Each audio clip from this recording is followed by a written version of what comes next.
Welcome to the Rising Latterly podcast. Each episode, you will learn something fascinating so you can bring big ideas to your small talk. Your growth is our growth.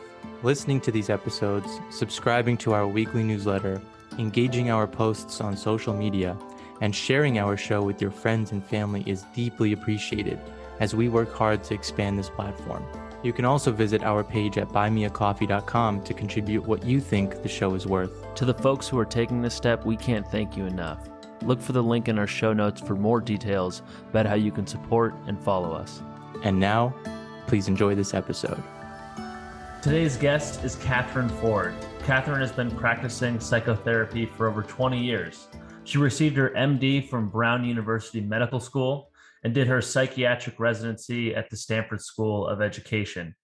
Kathryn has a private practice based in Menlo Park, specializing in work with couples as well as other kinds of relationships. Kathryn's teaching and clinical work feature methods she has developed for enhancing the capacity for openness and dialogue, in-the-moment awareness, the ability to tolerate the discomfort of learning and intimacy, and the individual's and couple's alignment with their core values.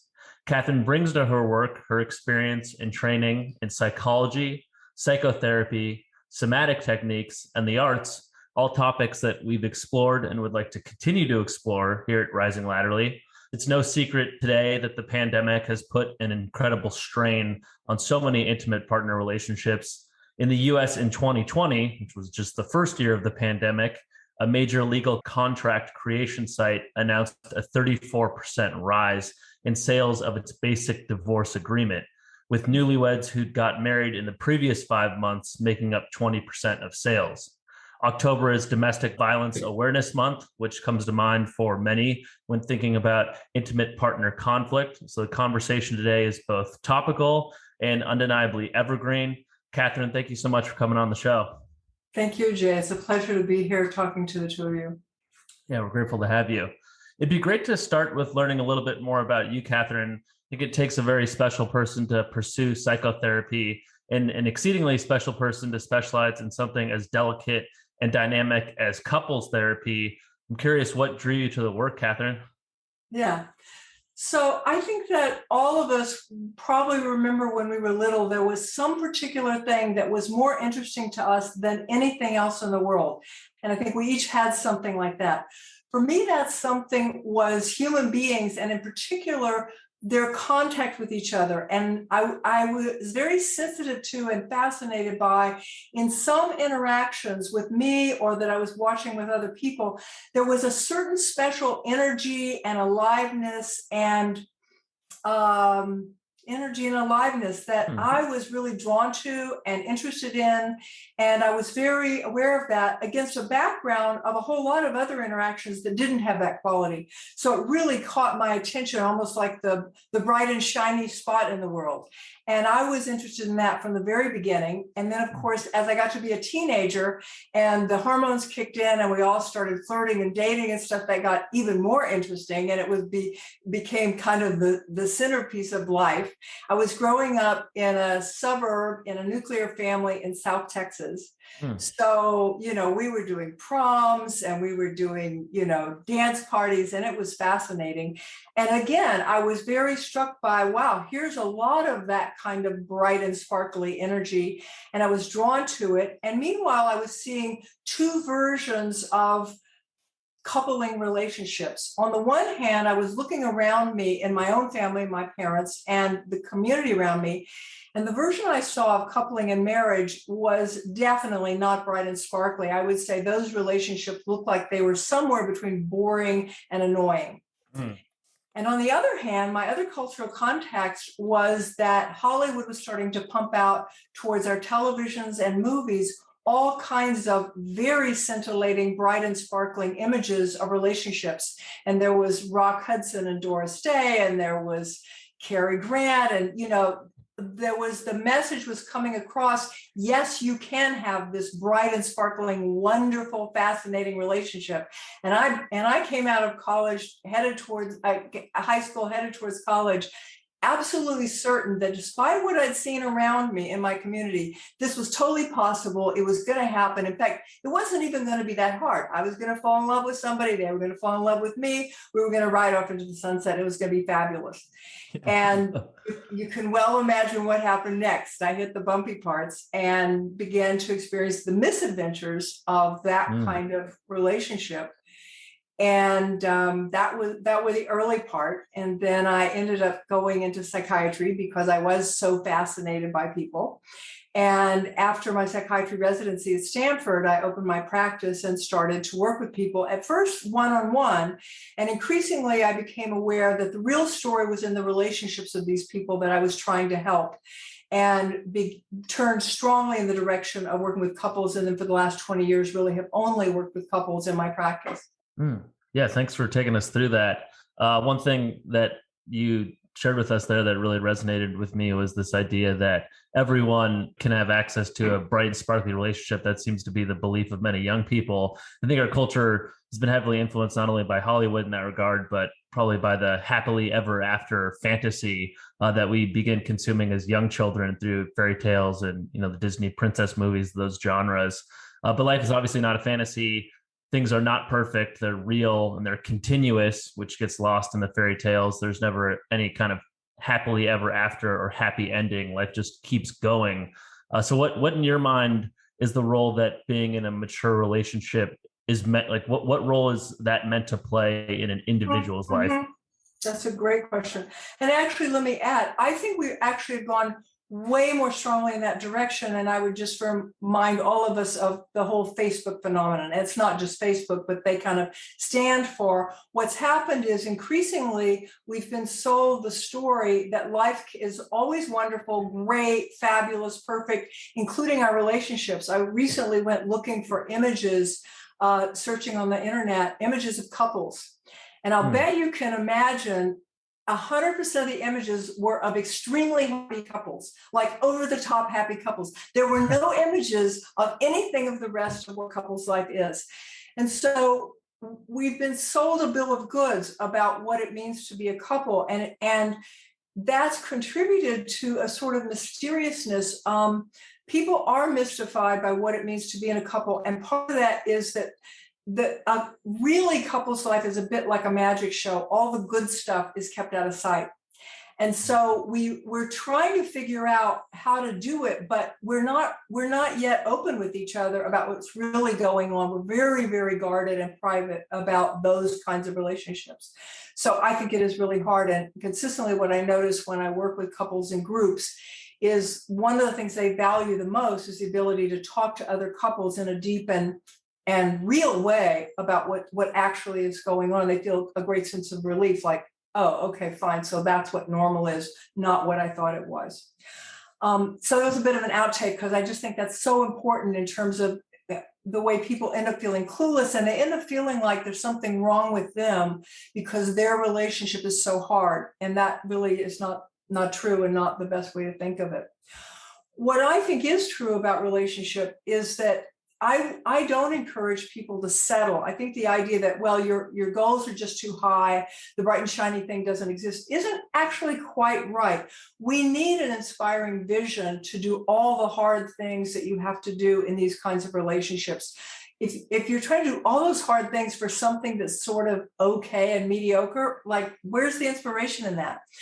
So we need that vision, but what needs to be added to the vision is the idea of learning. And that's the missing element that people don't realize in terms of a real, ongoing, serious relationship. These relationships are where we learn how to be an adult human being. And that learning can be very hard. And if you add learning to your vision, if you think of your vision as this is what we're going to learn together how to do, then you've got it. And then you've got something you can work with. I find that really interesting because it makes me feel like the question I want to ask you is, do we make relationships more complicated than they need to be? Imagine if we all came to the table understanding that, look, nobody's normal. Everyone is somewhere on the spectrum of being a human, and that's basically it. We're all kind of weird.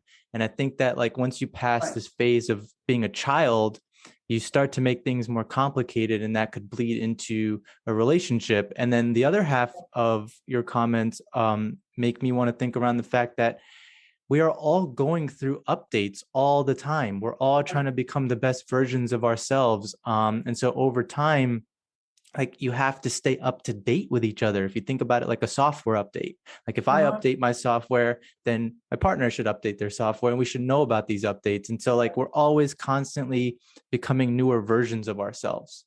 Right, right. I like the way you're thinking about this. Both of the things you said are great to talk about. The first one is particularly near and dear to my heart when you said, do we overcomplicate it? Do we think it's more complicated? I in the course of sitting in front of couples and watching them try to interact. Now, these are the couples that I work with. I mean, by and large, we're talking about loving, motivated people who sincerely want to connect with each other. So I'm sitting there and I'm watching them try and fail to have the kind of connection they want. And increasingly, I'm asking myself, what is going on? What's in the way? And what I began to realize is the deceptively simple idea, and I do think it's what simplifies the complexity, is it's all about how open you are. Everything follows from openness. And we tend to put the cart before the horse. We think, well, we have to solve the problem to be open to each other. No, actually, you have to be open to each other to solve the problem. We have to understand each other to be open to each other. No, actually, you have to open to understand. And even we think, well, I can't feel safe with you. I can't be open with you until I feel safe. No, actually, the best way to feel safe is to be open. And so the simple, interesting way through that I've come to think of sort of the North Star to follow through the complexity is forget about all the rest of it. Keep your eye on openness. And, we're so cerebral and we're so enchanted with our thoughts. And so I watched people make two kinds of mistakes that led them away from this very simple, straight ahead thing of following the openness. And one was they would get too involved in trying too hard to figure it out. And especially in this day and age of all the modern psychologies, they'd sit there trying to figure out, what does this have to do with my childhood? And what does this have to do with your attachment style? Right. And they're churning and churning. And meanwhile, they're missing the main event, which is, are you open or are you closed? Is the other person open or closed? The second thing people often do that is misleading is also cerebral. They're telling themselves stories about what's going to happen based on what did happen. And they're often telling themselves very scary and discouraging stories like, oh boy, here we go again. This is the same old argument. I know what you're going to say. Yeah, this is hopeless. And by doing that, they discourage themselves. And so they completely disengage. So on the one hand, you have the people that are trying really hard to figure it out. You have the other people that are just like giving up and sitting back and not engaging. And in each case, what needs to be happening is be in the present moment and just ask yourself, am I open right now? And ask yourself, is the other person open right now? And our neurology is perfectly designed to sense that. We naturally sense that. We just don't pay attention because we don't yet, I think, realize that that's the key to relating to each other well. Interesting. That was your first comment. Yeah, no, that's very interesting. And I don't want to really pass by what you just said. I mean, telling yourself a story about what's going to happen based off of what did happen, I think that's a thing that a lot of people do struggle with. Yes. Again, that's neurological. That is part of our survival mechanism. We are really good at predicting the future based on the past. And in a lot of situations, that's helpful. Predicting that the best place to go hunting is across the hill to the south, based on the fact that last year that's where the antelope were, is probably as good a guess as any and probably better than most. It's, however, not infallible. But in human relationships, it's a really bad idea, especially if you're aware that what you're doing is trying to update and trying to learn together and that life is ever evolving. Then predicting who your partner is going to be based on who they were yesterday is really counter to expecting that your partner's learning and growing and expecting that you're learning and growing. And an expectation of learning and growing means, I don't know for sure how this is going to go. Let me kind of put aside what I remember from our bad encounter yesterday and start over. And the starting over fresh with, well, right now you seem kind of open. Okay, let's talk about it again. That's the key. One last point on that to prove that it's an issue is if you look at subsequent marriage divorce rates. And I find that really interesting that, your second marriage, there's a 60% of second marriages end up in a divorce, and then more than 70% of third marriages end up in a divorce. So to me, that tells me that humans really do struggle with like understanding how to stay open all the time and understanding how to update and understand how to not have the perspective of what a person used to be or what a past relationship used to be. It just really strikes me that people aren't as present as they could be. Yeah.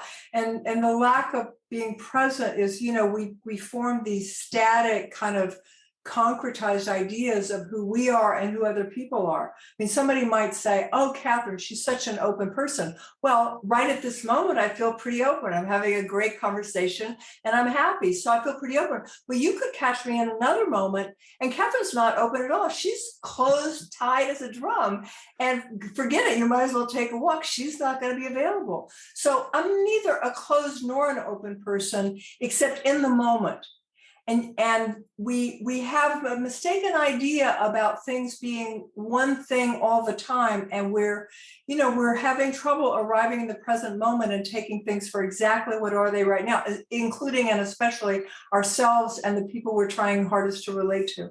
Yeah, absolutely. I think that's an incredibly important point. There's not just one moment where suddenly two people in a relationship become open and then going forward they're permanently open together. It's probably you probably see that all the time throughout your practice, people that kind of aperture, as you use the metaphor, kind of opening and closing. And it seems like much of your work is trying to maintain the open position on that aperture. I'm wondering if you could tell our listeners a little bit about that model that you've developed. Yeah, good. As I was watching the couples interact, what I really started to tune into is, there's something in the way. They're not open to each other. And I begin to realize it's almost like there's an aperture inside of each of them and between the two of them, whether they're open or not for contact. I really think the game in human life is we all really want contact with each other. We crave it. We need it physiologically. There's a lot of science that shows that we actually regulate each other's nervous systems and each other's cardiovascular systems.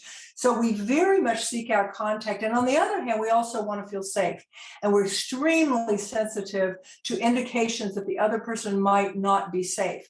So our apertures, meaning our emotional apertures, our emotional openness, is constantly opening and closing to try to optimize for this thing of contact and safety, maximal contact with maximal safety.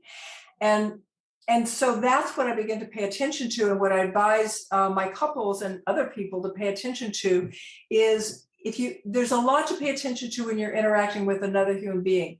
Never mind about the storyline. Never mind about what happened yesterday. Right now in the moment, are you open and are they open? And if not, you need to pause, slow down, and maybe stop talking about the content of the conversation and get back in touch with each other. Something like, gee, I noticed that you kind of had a funny face when I said that thing just now. Are you okay? And the other person might say, no, I'm not okay. I hate it when you say that thing, right? And so now you've got, yes, the person saying, you bet I'm closed. And so then you need to talk about, well, I really want to have this conversation with you in the best possible way. And the other person might say, well, yeah, me too, but you can't say that thing. Okay, I won't say that thing. And is there anything else we can do so that this conversation can be as open as possible? And you kind of discuss that. And then when you both feel kind of nice and open again, you go back to your conversation. And the importance of that is that if you proceed to try to interact and your apertures are closing, your emotional availability is closing down, not only will you not get very far, what you want is to be heard and understood and connected with, and that's not going to happen if either or both of you are closed down. So A, you're not going to get the contact you want. And B, if you try to interact with people when you're closed or they are, you're very likely, that's when injuries happen. Mm-hmm. we've all been in conversations and watched conversations where people are just going at each other, and really they're injuring each other, either by the content of what they're saying or by the fact that they're yelling at each other. And this is causing them to come away from the interaction with discouragement, with a feeling of, I can't trust you because you yell at me every time we try to talk. So as soon as you sense that the aperture is closing down, yours or theirs, you need to call a timeout and correct that, because that's where the injuries are going to happen. It's like running the stop sign. You blow right through the stop sign, and the stop sign is that feeling of closing down. And we're, like I said, it's a sensation this is a physical sensation. You don't think about it. Just ask yourself, closed or open right now? And if it's closed, don't run the stop sign. You need to pause and figure things out. It's like injuries and surprises. I mean, I think a lot of that happens in the moment. I think people struggle with how to have a conversation that's spontaneous. So like, how do you, what is the language to use to avoid dealing with something on the fly? Like, let's say something bothered you in the moment, but if you talk about it, it's just going to create more of a storm.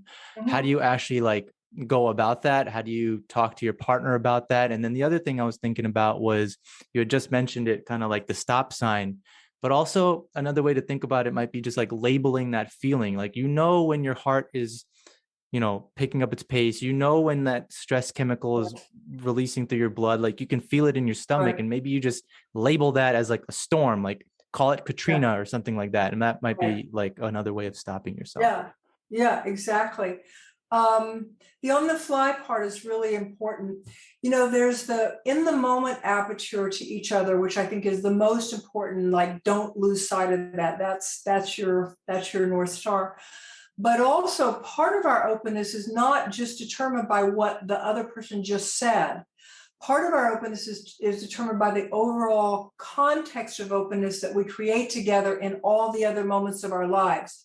So recently, when the woman was saying, gee, I really need to talk to him about these difficult things, but every time I try, he's closed already just from the first moment. And what I realized as I talked to them is they were not creating the background context of trust, so that when they had something hard to talk about, there was more openness. And there are two things important about creating that background context of trust and openness. The first one is never forget to say the positive. The most important thing we can do in our relationships is not to solve the problems, is not to get better conversation, although that's important. The most important thing is not to forget how much we want positive affirmation from each other, how much we want to be, most of us are trying to be really good human beings. Yeah. And especially with the people we're closest to, it's delightful to know that matters to them and that they're noticing. So all the little things that you notice, you need to say them. Like, you pull in the driveway and for the first time, your partner didn't park their car crooked so that you don't have to go inside and get their keys out of their car. So when you get inside, you need to remember to say, thanks a lot for parking your car straight. That was so cool. I just zipped right in. Or, gee, I love that you made lasagna. Lasagna is my favorite. Or, gee, you're so sweet with the kids when you're putting them to bed. I wish I could do that. Things that help them appreciate and feel good about who they are, and also help them know that you're paying attention to all the good stuff. We don't want to feel like our partner is only paying attention when we screw up, and we screw up all the time. So number one is at least 3 positive comments every day. And we have many more possible once we kind of train ourselves into this habit. The other thing is this thing on the fly that Arjun mentioned. I think we took a wrong turn somewhere with the idea that we need to give each other feedback and we need to say how we're feeling. That doesn't mean at every moment when you feel something bad or you don't like something, you should say it right then, because what that creates is an atmosphere of tension. Imagine you and I are cooking and we're making this stew and we're both having a great time. And I look over and you just chopped the carrots and thrown them into the stew, despite the fact that I've said over and over again, I don't like carrots in the stew, right? Right. So I have a choice. I can either say, I can't believe you put the carrots in the stew again, which is going to make you feel really bad, like you thought we were having a good time. And all of a sudden, owie, we're having a bad time. And furthermore, the next time I ask you to cook with me, you're going to say, well, that's okay. Why don't you just do it? I'll cook tomorrow, right? So Yeah. that's a bad outcome. Instead, but it's also not that you want to not pay attention to all those little moments that you have a negative reaction. That's your chance to have a conversation with yourself. Wow, I really don't like that they put the carrots in the stew. I wonder what that's about. I need to think about that later. And you go back to your cooking, but later on you ask yourself, is that an important thing for us? Do I need to bring that up? And if you do, instead of bringing it up on the fly, you bring it up in an intentional conversation. And you sit down and you say, that thing about the carrots, it's actually bigger than that because I feel like you're not paying attention to me. Mm. And would you have a serious conversation with me about that? And people do need to have serious and difficult conversations about what they don't like about living with each other or being with each other or being interested in each other. But it needs to be not without warning, which always costs us a lot for that kind of negative feedback. And every couple is made up of individuals. Obviously, the individuals are bringing their own life history and their own complexes into the relationship. There are certain things that are very triggering for people. I'm wondering, when you think about intimate relationships, do individuals, should they kind of reserve the right to not want to talk about certain things from their past or certain things that are very personal to them? Or is the idea of an intimate relationship is that all the walls come down and not necessarily, you're entitled to have that conversation at the drop of a hat, but at some point, if maybe someone, is experiencing grief from earlier in their life that they've never talked about, or experiencing some trauma that you know of, but they never talked about, is the expectation that conversation should be had at some point, or are people entitled to their boundaries, even with their intimate partner? Yes and yes. The deal is that there are conversations that we're not going to have because we're not open to having them. Your partner might suggest something that you're just totally closed on, and you might be that for a while. The goal with a people that are trying to relate to each other ongoing is that they're learning together how to have the difficult conversations in a way that's helpful and not hurtful, in a way that connects them and gives them the valuable feeling of support and connection, especially with the hard things maybe that are troubling them from their past, but doesn't re-injure them. We can easily re-injure ourselves by talking about these kinds of things if we're not ready, if the other person's not ready. And so it's not either or. Either you're not going to talk about hard things or you are. It's, again, the learning thing. What you're hoping to do is keep pushing forward in terms of learning to have hard conversations with each other. And we avoid hard conversations because we feel awkward. We, by and large, don't know how to have them. And by avoiding it, we don't learn how to have them. Someone recently asked me, someone who wasn't in a relationship, that I was talking about relationships, and she said, well, that's all great, but I'm not currently in a relationship, but I'd like to be getting ready to be in a relationship. How do I do that? And I said, have hard conversations with people. There's lots of people around, from your banker to your boss to your person that pumps your gas. Have a hard conversation. And by doing that, you learn how to have conversations. You learn how to pay attention to aperture. You learn how to slow down when you need to slow down, how to exit gracefully when you need to exit gracefully. And there's a real art to having the conversations with other people that are potentially injuring, and navigating well so that you minimize the injury and maximize the helpful, loving contact. I want to pull off of that for one moment. Several threads. First, the woman you just mentioned to you that actually approached you, says, hey, I want to maybe get into a relationship. I have a question around the folks that have a relationship with devices, right? A lot of people are single, they're playing video games, or they're tethered to their phone. And then given the pandemic, they just haven't been able to go out. So how would you get someone to break out of their shell if they're interested in doing that? Like this person that you just described showed some interest, but what if the person has just been like a video game player there for the last 5 years? I mean, I think about these people because there's a lot of them, and the future of humanity kind of rests on our ability to actually create and maintain relationships. And if people are just having relationships with devices, I find that a little troublesome. Yeah, a lot troublesome. I'm sure you're aware of the research that shows the addictiveness of these devices, and that Right. this is a true addiction. It has the same neurochemical basis as heroin addiction and any other addiction like that. You're basically getting a little dopamine reward all the time, easily. You're like the mouse pressing the bar, and you get a little shot every time you do. And so you're talking about a very addictive pattern. And when someone is deep into an addiction, they have gotten off the train. They have exited life. And yes, it is very scary, and people can never get back on.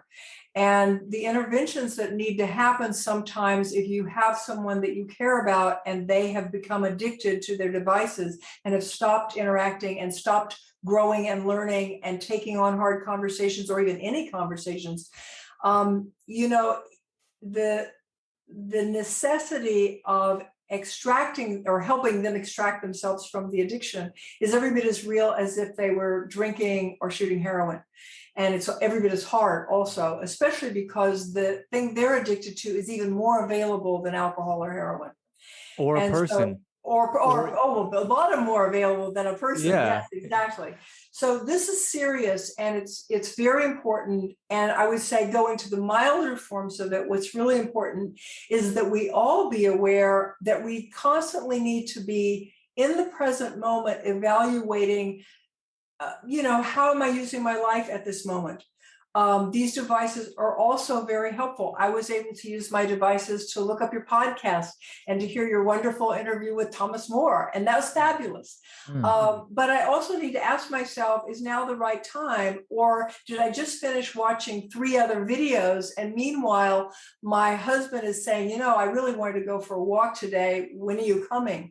Then I need to kind of wake up and say, oh yeah, right. Walking with my husband, that's important. And disconnect. And some of us are a little bit more prone to the addictive nature of this than others. And I think there's a kind of a waking up process to realizing, if I'm pulling out my phone every 3 minutes, probably that's a part of something that's addictive. I need to have better boundaries around my devices.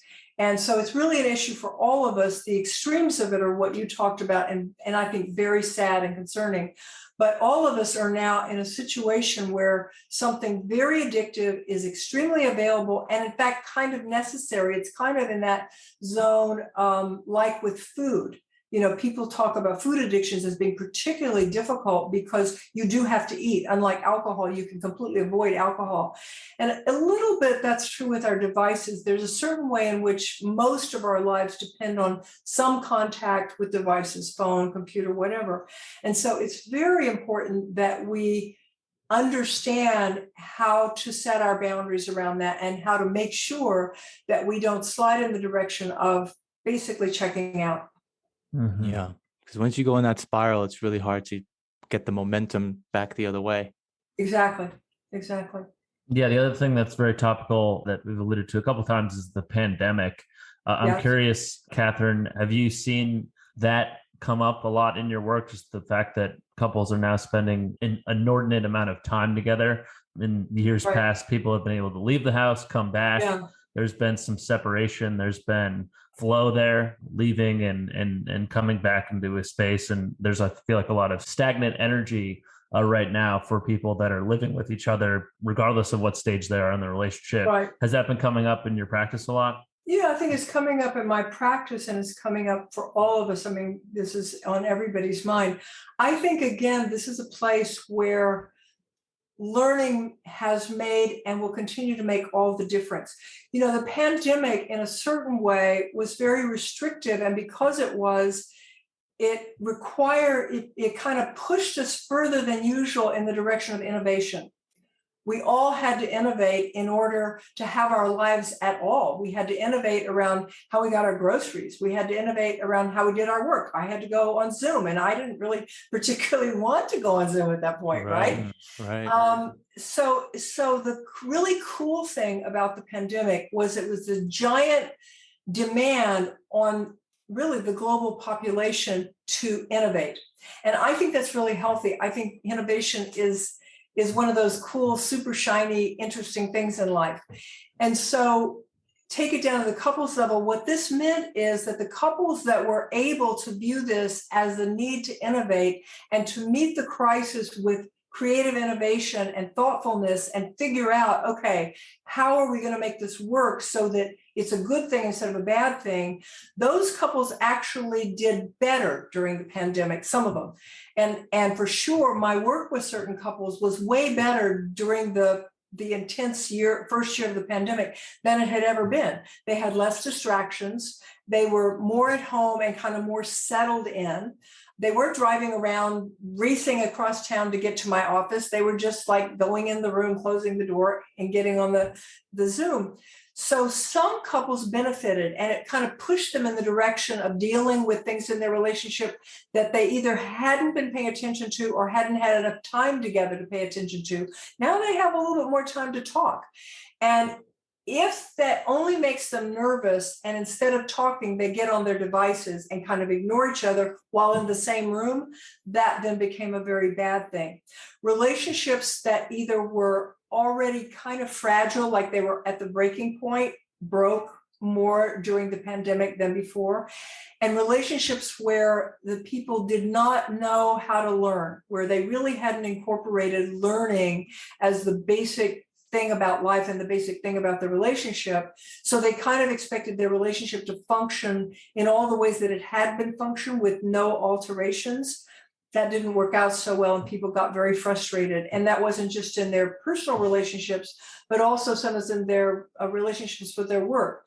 I knew a few therapists that were so adamantly opposed to working on Zoom that they either wouldn't do it, couldn't do it, or did it badly because they were so aggravated and unhappy and kind of hostile towards the whole idea. So for them, work during that time was counterproductive. It didn't go very well. It wasn't very much fun for anybody. And that didn't work out so well. On the other hand, the therapists like myself that just kind of jumped in and said, well, I guess this is what's happening now.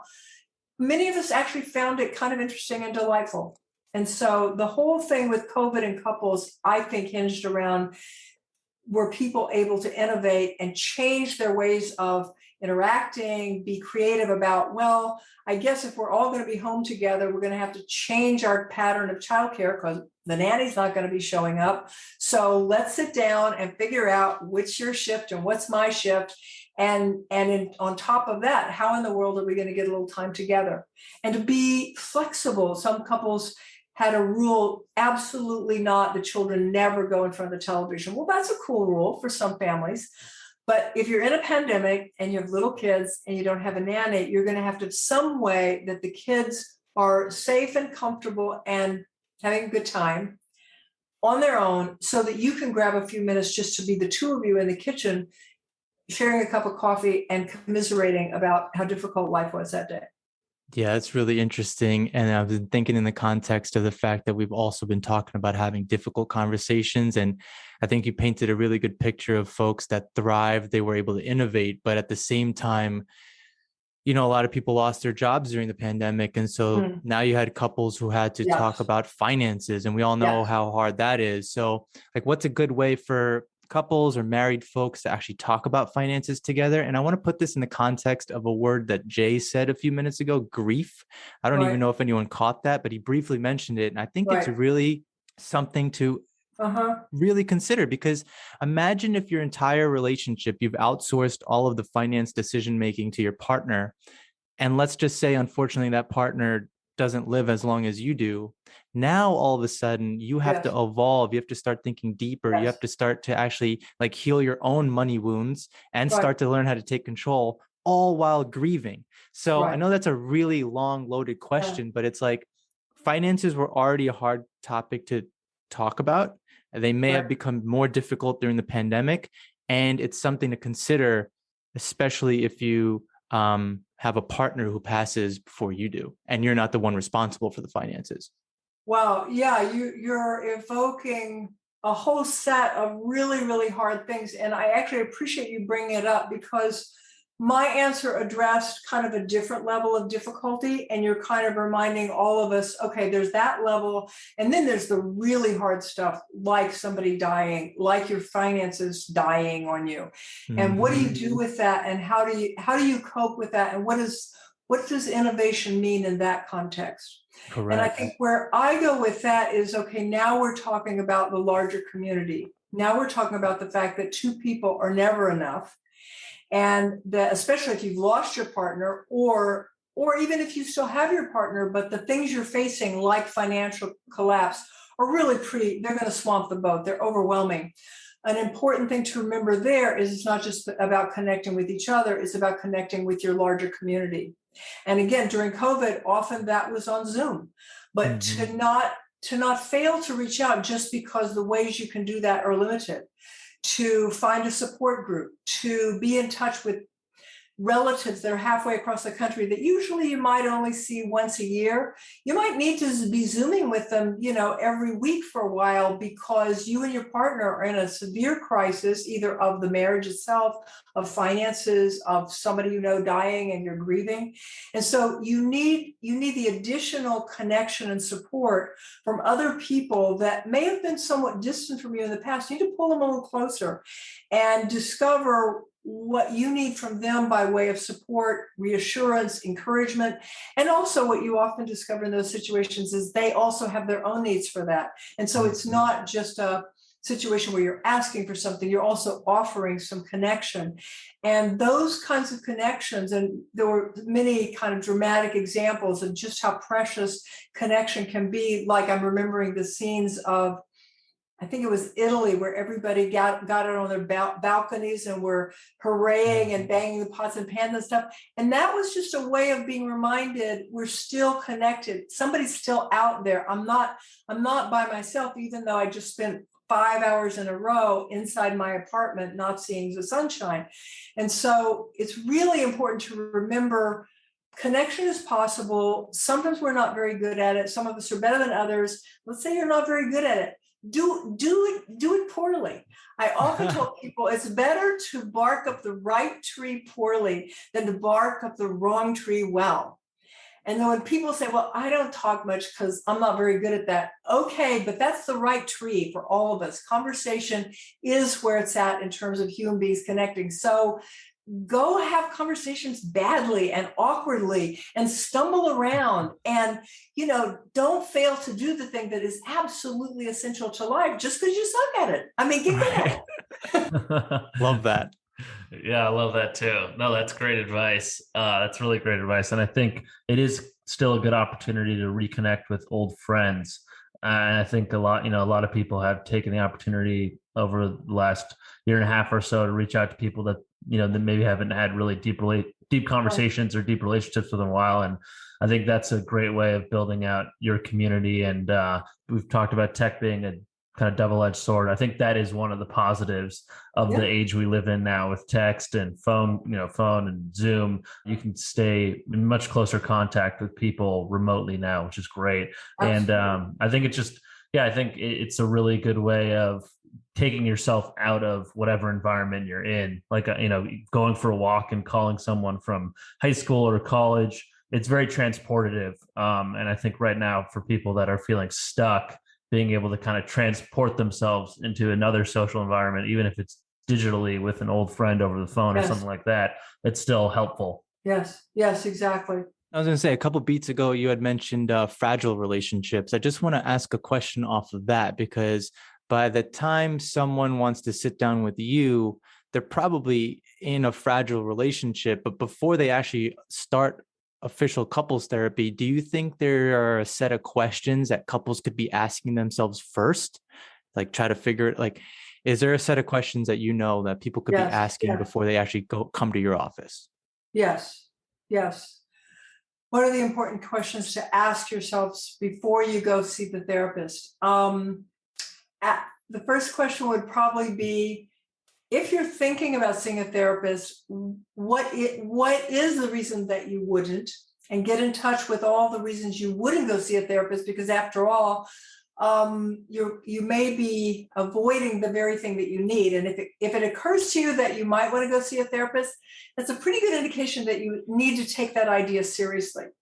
The next thing you need to ask yourself is, am I feeling like we've been trying various things and none of them are working? So we've kind of been trying at this and it's not going anywhere.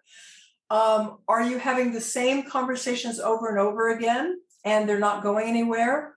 When you have a conversation with each other, do you walk away feeling better or worse? And then the important question is, are you in a downward spiral? Because by and large, there are upward spirals and downward spirals in relationships, and it makes all the difference. In an upward spiral, trust is building on trust. In relationships, there are all kinds of moments of ambiguity, moments where you didn't quite understand each other, moments where you thought your partner said, and by the way, I don't ever want to go see your family again, and you failed to check it out and you assume that's what you heard. Meanwhile, they were saying something like, and by the way, it's hard for me when I go see your family, which is a whole different message, right? So in a downward spiral, in all those moments of ambiguity that happen in relationships, ambiguity, mistakes, misunderstandings, the assumptions that come in to tell you what's going on and how to behave are negative ones. And there are always positive and negative interpretations of those kinds of moments. And in an upward spiral, you reach for the positive assumption. You just got a call from school saying that no one's there to pick up the kids. And you're pretty sure you told your husband before you left for work, it's your turn to pick up the kids, right? So in a downward spiral, where does your head go? Your head goes, I can't believe it. Not again. He's so irresponsible. I can't stand it. What am I going to have to do? This guy never helps out, right? In an upward spiral, you're telling yourself, oh boy, I'm not sure what I said. I thought I said pick up the kids, but we were in a hurry. Maybe I didn't, or maybe he got hung up somewhere. I better find out if he's okay. Every once in a while, he just can't get across the bridge. You know, you go to explanations that leave your relationship intact. And the feature that you're with somebody that's a good person and they're trustworthy, and this is an aberration. Something has happened that shouldn't happen, but it doesn't mean that it's a bad relationship or a bad person. And so it's very important, by and large, people, when they go to see the therapist, is because they're in a downward spiral. And it's very hard to reverse a downward spiral. It's sort of like, you know, in physics, there's this concept that it's the amount of energy it takes to reverse the direction of a force is a lot more than the amount of energy it needs to maintain that direction once it started. That's true of the downward spiral. I often tell couples, you know, the bad news is when they walk through my door, you've walked through my door at a point where you're very discouraged. You probably tried everything and you're exhausted. And now, right at the beginning of working with me, you're going to have to work harder than you ever have, and you're going to have to do 80% of the work right away. And that's unrealistic and it's unfair, and yet that is what's going to happen. It's not always going to feel this hard. The work they're going to do with me in the first month, couple of months, is the hardest work they'll do. After that, when they start to get a little turning towards trust, towards that pause, when you start to go, I can't believe you did it again, you pause and you go, well, wait a second. Maybe that's what's happening. And maybe he does have a bad habit of not listening to, but is it possible that I actually forgot to tell him to pick up the kids? And that's, now you've started to reverse the spiral. And each time you do that, you contribute to the reversal of the spiral, and pretty soon you're in an upward spiral. And an upward spiral means you can handle the mishaps because you make positive assumptions about yourself and the other person. Gee, probably we misunderstood each other. Or, gosh, he yelled at me again. I need to talk to him about that and make sure he understands that's a big mistake. And he comes back with, yeah, I know, it is a big mistake and I lost it and I'm sorry. That's an upward spiral right there. Totally. It's just like this idea that you can also think about it in the form of confirmation bias, right? Confirmation bias could be like all good things or all bad things. It's just a matter of how you're looking at it. And then the element of accountability, like I think being accountable can help you come back into that upward spiral. And if you're not accountable, you're probably going to go downwards. And concerning therapy, because the other thing I would add is we still have, despite how prominent going to a therapist is now. I mean, in fact, most people say, I don't go to therapy. The people I know don't go to therapy. Well, what they don't know is that 9 out of 10 of the people they know go to therapy, but we don't talk about that very easily. So despite that, we have a lot of stigma about it. We should be able to do this by ourselves. So get over that already. I think of it like this. If you wanted to learn to play the piano, lots of people teach themselves to play the piano, and that's fine. But suppose you wanted to learn the piano faster and less painfully and get further faster. You go get a teacher and they sit with you for a while and they show you some tricks and they kind of ease the entry into it and you get further faster. And if we could start to feel that way about therapy, that this is about getting somebody to teach you what they know. Therapists are people that have kind of specialized in sitting in little rooms with people, having conversations, the sole purpose of which is to be helpful to that other person. They know some things, and they know some things about people. They know some things about relationships. So if you can at all avail yourself of going to see a therapist, it's just a way to have a less painful, less difficult transition out of something that's hard back to something that's not so hard and get on with your life. That's a really good endorsement for therapy. We'll be sure to clip that and put that on YouTube, because I'm sure there are a lot of people out there that are in relationships where one person is really interested in going to therapy and the other person is very reticent. And that's a difficult situation, I think, to be in, because as an individual, you can always take yourself to therapy. But as a couple, you need consent from both people, so that there's a hurdle to get over there if one person's on board and the other person isn't. There is, in my experience, I never hesitate to work with a couple where one's on board and the other's hesitant. That's totally fine. In fact, a bit of reticence and skepticism is good for our process of learning. And, one of the things that John Gottman is one of our current specialists in couples and couples therapy. And one of the things that he really emphasizes is that one of the markers of a healthy relationship is, are you open to being influenced by this other person? And so if one person is willing to go simply because they're open to being influenced by their partner about trying this experiment, that's good enough. They get a chance then to kind of sample. They get a chance to meet the therapist. They get a chance to figure out, can I relax and trust this person?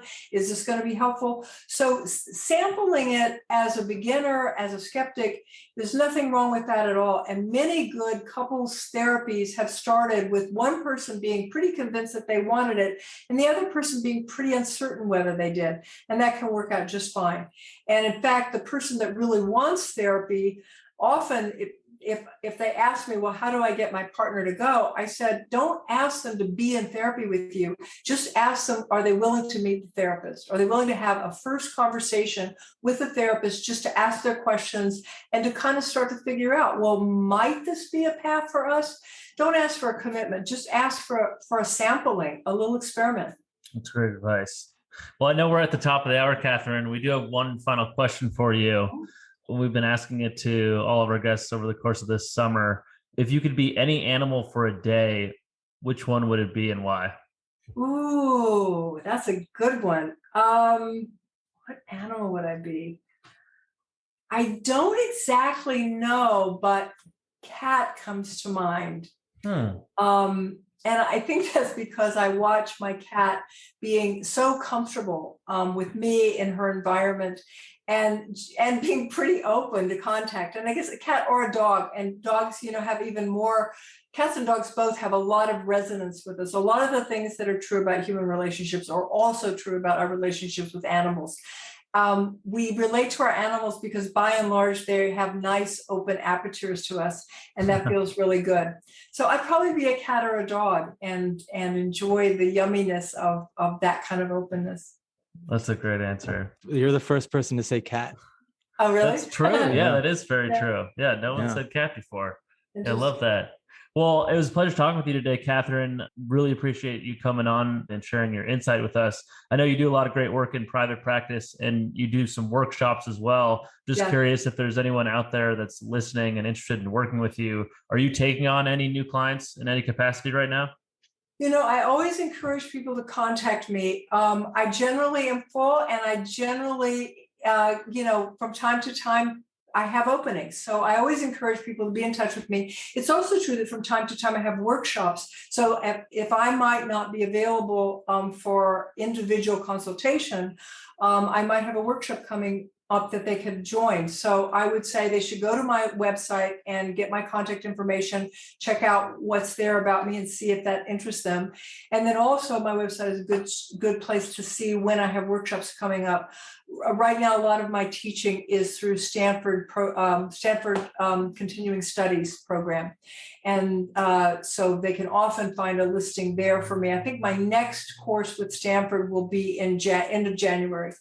And that one will be for couples as well as people that aren't currently coupled, and also for therapists. So it'll be a bit of a mixed group. And that's kind of fun. I just did that course, and it's kind of a little bit different than working just with couples. And I would say also increasingly, I'll probably be working with relationships in the workplace. And that's the other place they can expect to see me showing up. So, and by the way, if they are interested in having me do like an on-site in the workplace where I talk not just about the relationships with their spouses, but also the relationships with their teams, I'm available for that kind of work also. Wonderful. Yeah, well, we'll continue following your work. And again, thank you for the many insights today you provided us around openness and learning. I think we can take a lot away from that. And I know our listeners will as well. So again, thanks so much for being on the show, Kathryn. Well, thank you. You guys provided a lot of very great, deep questions. And it was a pleasure talking to you. If you enjoyed this episode, you can sign up for the Rising Weekly newsletter sent out each week. Every Friday, we expand on the episode with insights, recommendations, and more. You can sign up at risinglatterly.com. Thank you.